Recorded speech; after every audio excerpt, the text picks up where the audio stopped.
Over the 150 plus years of its existence, Parkview Cemetery has been known by many names.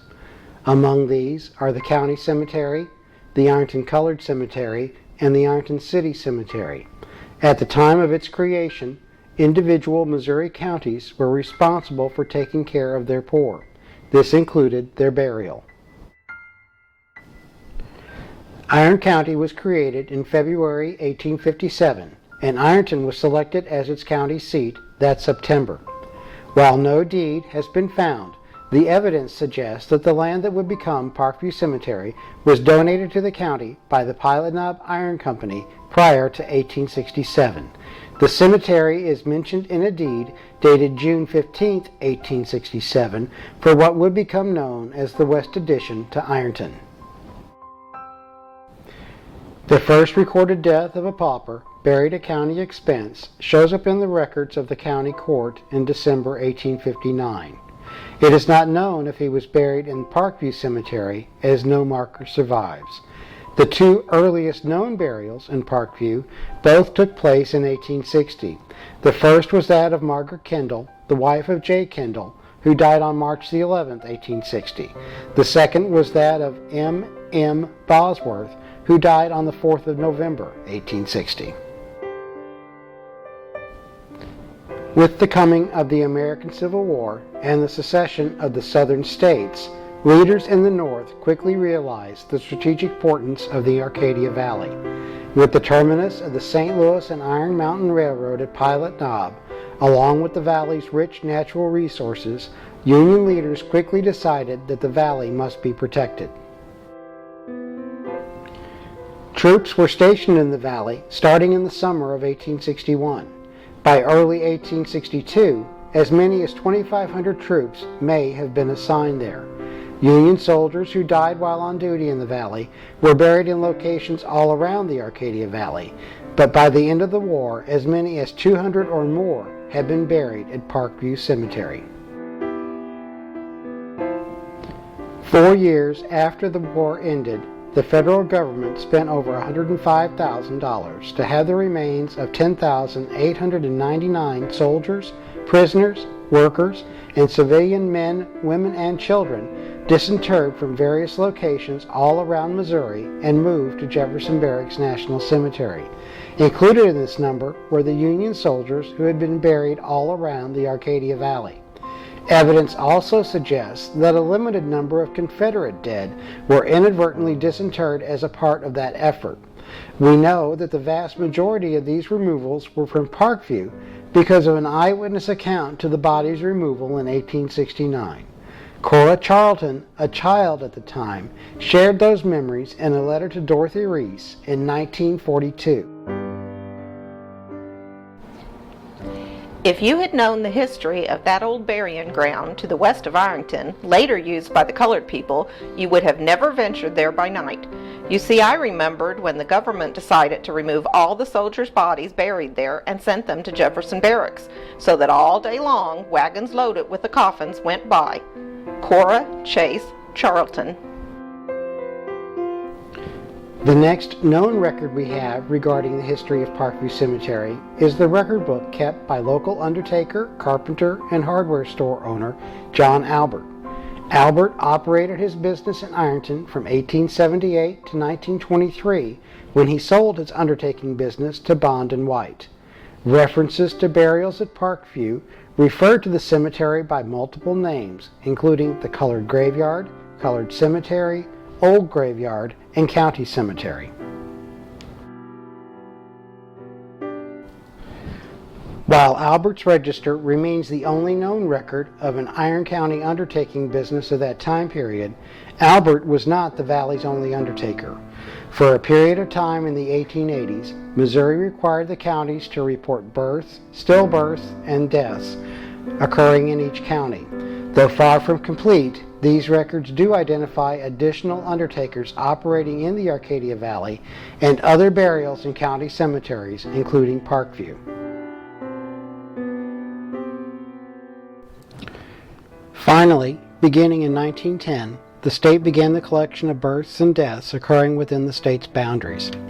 Using all these and still other sources, documentation exists for nearly 300 burials at Parkview Cemetery, and these burials do not include the Civil War soldiers that were originally buried here and then moved to Jefferson Barracks. Additionally, somewhere between 16 and 52 of these nearly 300 burials were for whites, making Parkview the most integrated cemetery in Iron County.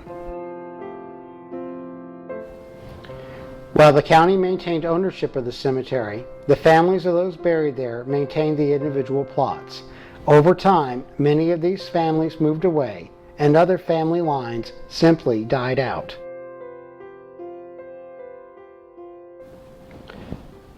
Large portions of the cemetery became overgrown, and while the county would come in once or twice a year to brush hog the property, these efforts often resulted in damage to the tombstones of those buried in the cemetery. Over time, many of the stones gradually disappeared. Today, only 39 of the 296 known graves are marked.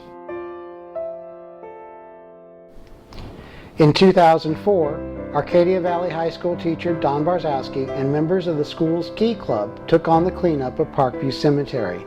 Theirs was the first effort dedicated to the restoration of the entire cemetery. Starting where the Key Club left off, Bill and Carolyn Boyd, along with help from Gerald McCready, have continued to make improvements to the cemetery, including its new wrought iron entrance. At the same time, they were careful to preserve many of the historical plantings made by the families within the cemetery. With a very limited budget consisting of public funds and private contributions, the Boyds and Mr. McCready have made the cemetery a showplace and continue to improve upon the cemetery's appearance.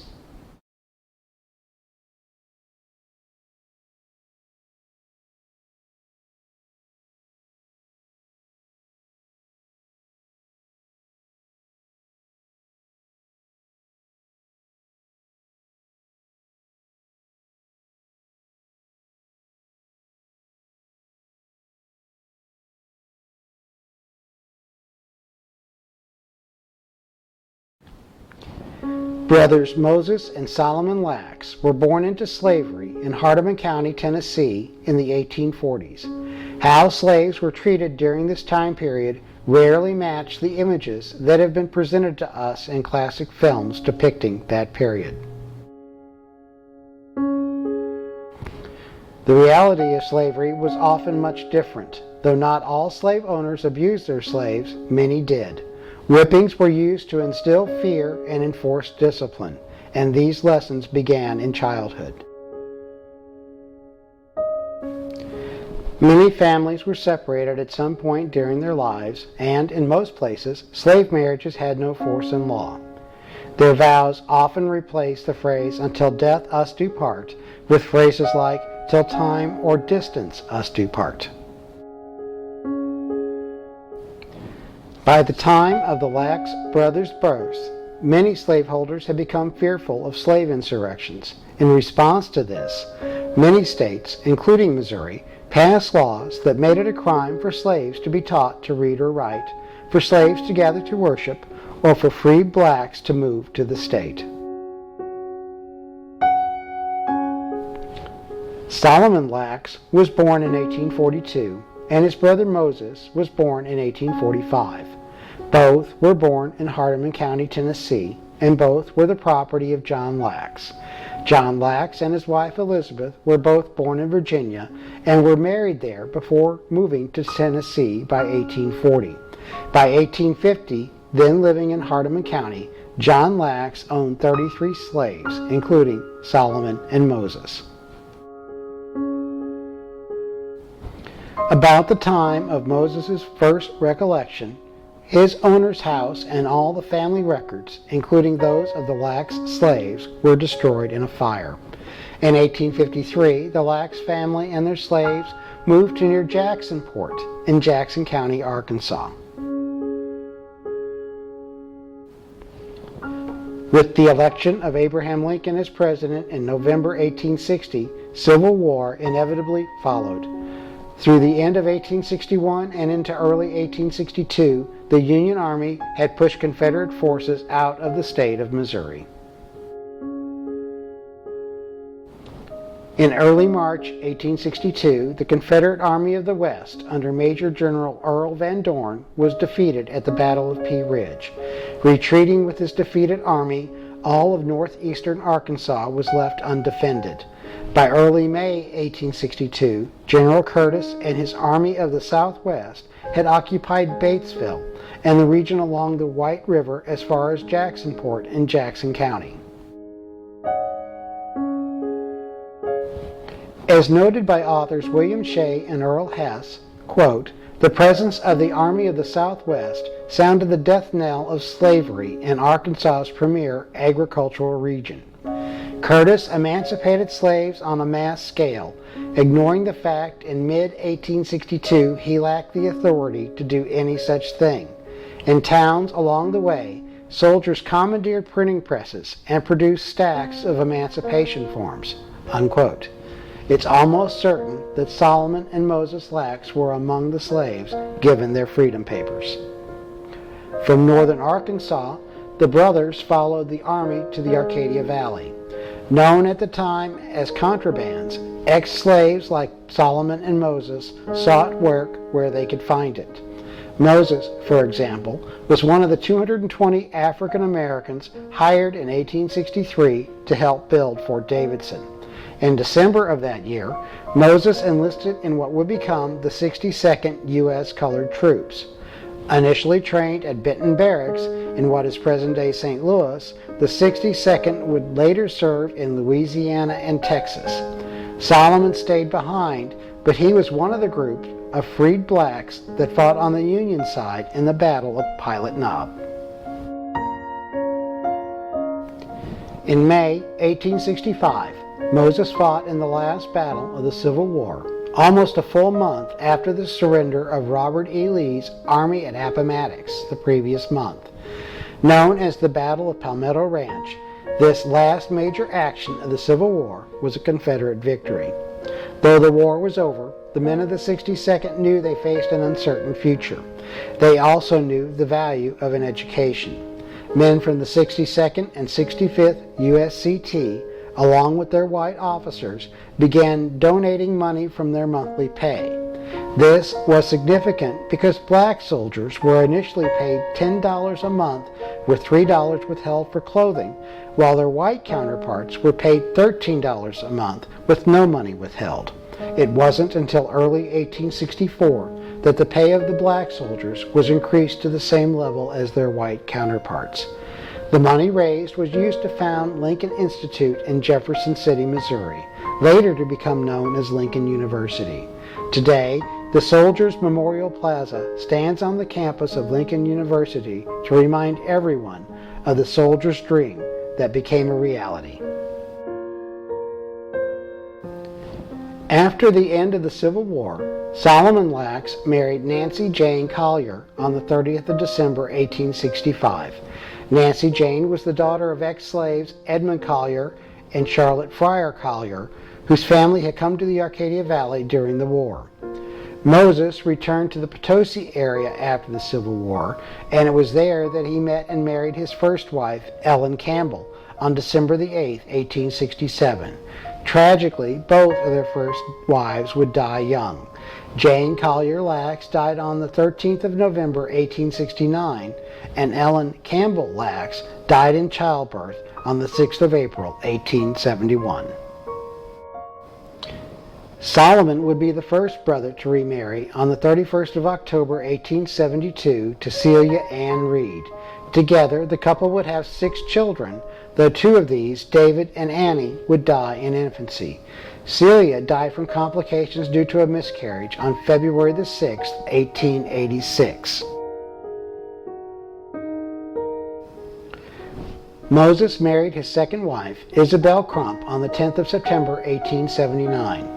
Isabel, or Belle as she was known, was born into slavery in the early 1850s in Hardin County, Tennessee. Her owner was Dr. Richard Crump and his wife Elizabeth. In later years, Belle would tell her family about the cruel treatment she received from the Crumps, including beatings and being forced to fight the dogs for scraps of food. Dr. Crump died in 1857, but the family remained at Crump's Landing. Crump's Landing was close to Pittsburgh Landing, the area of the Civil War Battle of Shiloh. Union forces under General Lew Wallace actually camped on the Crump farm and used Mrs. Crump's house as their headquarters. Sometime after the battle had taken place, Belle was stolen from Mrs. Crump by a band of Confederate guerrillas. They took her to Osceola, Arkansas, where she was sold to Colonel James Farmer. He took Belle to his property at Big Lake, Arkansas, and stayed there till she was sold again to the family of Dr. George Lindymood in Dunklin County, Missouri. She stayed with the Lindymoods through the end of the Civil War in 1865 and into the early 1870s. Unlike her treatment by the Crumps, the Lindymoods treated her much better, and she remained in contact with Mrs. Lindymood even after Candace Lindymood and her family moved to Texas. Moses and Belle would have 6 children together, but only 2, Zella and Lorene, would live to adulthood. Moses and Solomon Lax were leaders within the Arcadia Valley's African American community. Both men were ministers, and in 1876 they helped to create and build the Mount Zion Methodist Episcopal Church. The church was built on a piece of land owned by the Lax brothers on North Shepherd Street in Ironton. They also traveled as far away as Potosi to preach.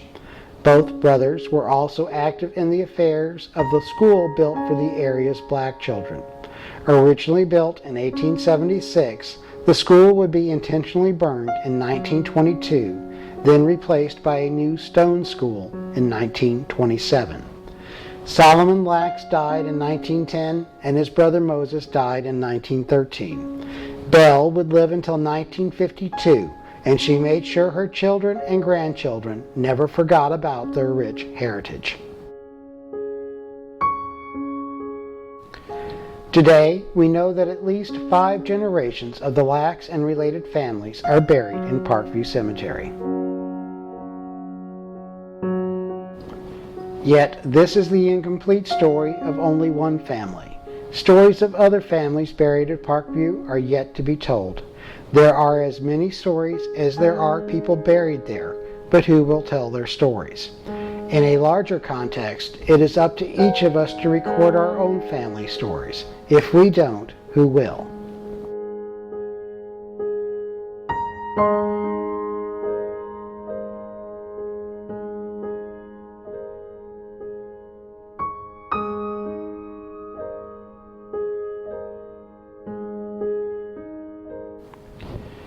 The Atlantic slave trade flourished from the mid-16th century to the early 19th century. During that time, some 12 million Africans were forcibly brought to the New World. Conditions for the captured Africans aboard the slave ships were horrid, with captives crammed into every available space. One of the slave ships that plied the Atlantic was the Duke of Argyle, and in 1750 a man named John Newton became its captain. Newton would make 2 more voyages as the captain of another slave ship, the African, in 1752 and 1753. During this time period, Newton began his religious conversion. He applied for the Anglican priesthood in 1757 and was finally ordained in 1764. 3 years later, in collaboration with the poet William Cowper, Newton produced a volume of hymns, including one called Faith's Review and Expectation. Though it took over another 20 years for Newton to completely renounce the slave trade, he eventually became an ardent abolitionist and worked with William Wilberforce, leader of the parliamentary campaign to abolish the English slave trade, and lived to see the passage of the Slave Trade Act of 1807. Faith's Review and Expectation came to be known by its opening phrase, Amazing Grace, and it remains one of the most recognizable songs in the English-speaking world. What's been called by some the world's most popular hymn reminds us that forgiveness and redemption are always possible. Lest we forget, every life serves a purpose, and every life touches the lives of many others. While we may never know the names of all the people buried at Parkview Cemetery, it is appropriate to take the time to recognize those that we know were buried there.